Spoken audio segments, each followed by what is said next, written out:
Les faits sont, une fois de plus, d'une gravité extrême et pourtant, un silence médiatique gênant entoure encore l'affaire. Vendredi 11 avril, un homme a été violemment agressé en pleine rue alors qu'il promenait tranquillement son chien. Son tort, son seul tort, portait un pendentif en forme d'étoile de David. Ses agresseurs, deux individus se revendiquant de l'ultra-gauche, l'ont frappé par derrière en l'insultant de sale juif et sale faf. L'enquête est ouverte pour violence volontaire, vol à l'arraché et menace de mort à caractère antisémite. Et le plus choquant, c'est que ces agresseurs se drapent dans les habits de l'antifascisme alors qu'ils reproduisent des schémas qu'ils dénoncent. L'antisémitisme n'a pas de camp, il est un crime, quel que soit l'uniforme idéologique qu'il porte. Malheureusement, comme je vous l'ai dit en début de vidéo, il y a un silence médiatique qui fait peur dans cette France.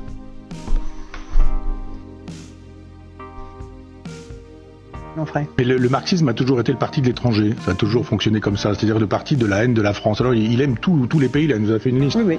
Mais il n'aime pas la France, ça c'est clair, il n'aime pas la France, il veut la détruire, il veut qu'on ait une nouvelle France, il veut un peuple créolisé. Le détail de l'histoire a poursuivi Le Pen toute sa vie. Cette vidéo n'a pas poursuivi Jean-Luc Mélenchon, qui est une vidéo raciste, d'imaginer que les Normands, les Français sont des faces de blancs, alcooliques, dégénérés, etc.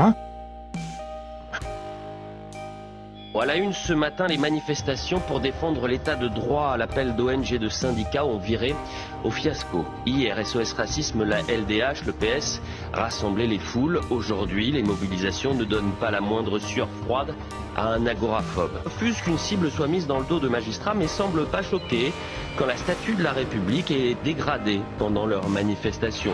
On colle des affiches sur l'édifice et l'on cible un journaliste et une chaîne de télévision. Non aux attaques contre les magistrats, oui aux pressions sur certains journalistes et sur une chaîne de télévision. Allez comprendre qu'à force de fermer les yeux sur certains combats et hurler sur d'autres, ils ne touchent plus une majorité de Français. Une petite fille de 12 ans prend un livre au CDI et quand elle rentre chez elle, sa maman tombe dessus et lui confisque, car elle juge qu'il est totalement inapproprié pour son enfant. Donc au CDI du collège. Voilà, je vous mets ce qu'il y a dans ce livre et pourquoi cette maman a retiré ce livre à sa petite fille. Résultat, la mère est convoquée par la directrice et la cellule académique de laïcité. Cette maman doit maintenant engager un avocat pour se défendre d'être une entrave aux valeurs de la République. Non mais vous vous rendez compte, aucun avocat n'a voulu se mouiller. Ce sont finalement SOS Éducation et les mamans louves. Qu'à travers son geste, cette maman, pour protéger son enfant, aujourd'hui elle se prend la directrice et l'inspection académique sur la tronche. Vous trouvez ça normal, sincèrement? Mais qu'est-ce qu'ils veulent faire? C'est quoi leur problème? Est-ce qu'on a le droit encore, en France, de protéger nos enfants? Voilà, ça c'est la couverture du livre, comme ça vous avez tout ce qu'il faut.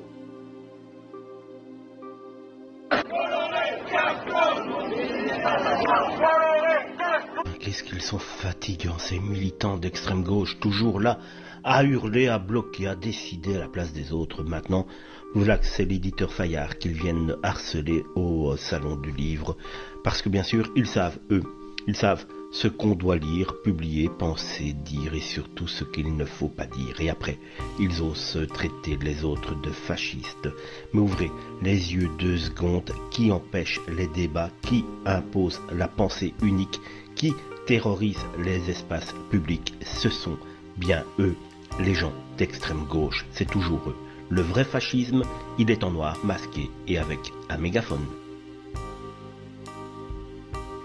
On ne laissera pas s'installer à l'Assemblée nationale des comportements de voyous, des intimidations physiques, où vous avez des députés de la République qui se comportent comme des racailles et comme un gang, d'accord? La presse bien pensante essaye de nous faire croire que c'était normal de exfiltrer les journalistes de Frontières qui ne faisaient que leur boulot. Et oui, Frontières parle des choses réelles de la société, mais donc ils sont d'extrême droite, alors que la presse d'extrême gauche, comme Mediapart par exemple, peut très bien continuer à faire ce qu'ils veulent. Et d'ailleurs, Mediapart doit, je vous le rappelle, de l'argent depuis des mois et des mois à la justice, enfin à l'État français, mais personne n'en parle.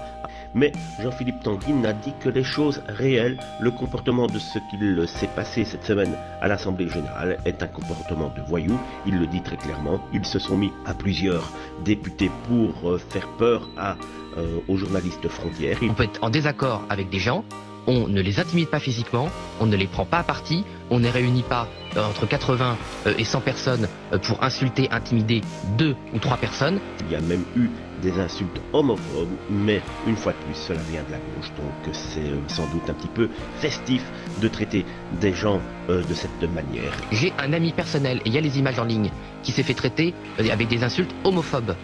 Si ça avait été un autre groupe politique que la gauche, ça ferait le tour des médias, mais comme c'est la gauche, on leur pardonne tout parce que c'est le camp du bien. Ben, ce n'est pas le camp du bien, c'est le camp des voyous. Mais Jean-Philippe Tanguy, lui, ne laisse pas passer cela, et tant mieux véritablement. C'est une honte, je le rappelle, c'est une véritable honte ce qu'il s'est passé cette semaine, mais la France devient véritablement problématique de ce côté-là.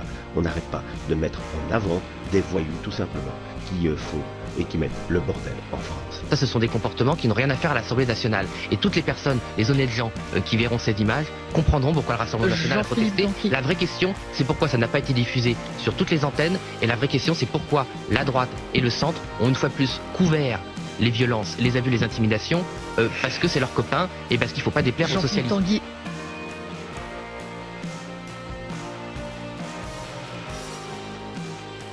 Boyard est sorti d'une soirée bien trop arrosée, regardez-le comment il marche.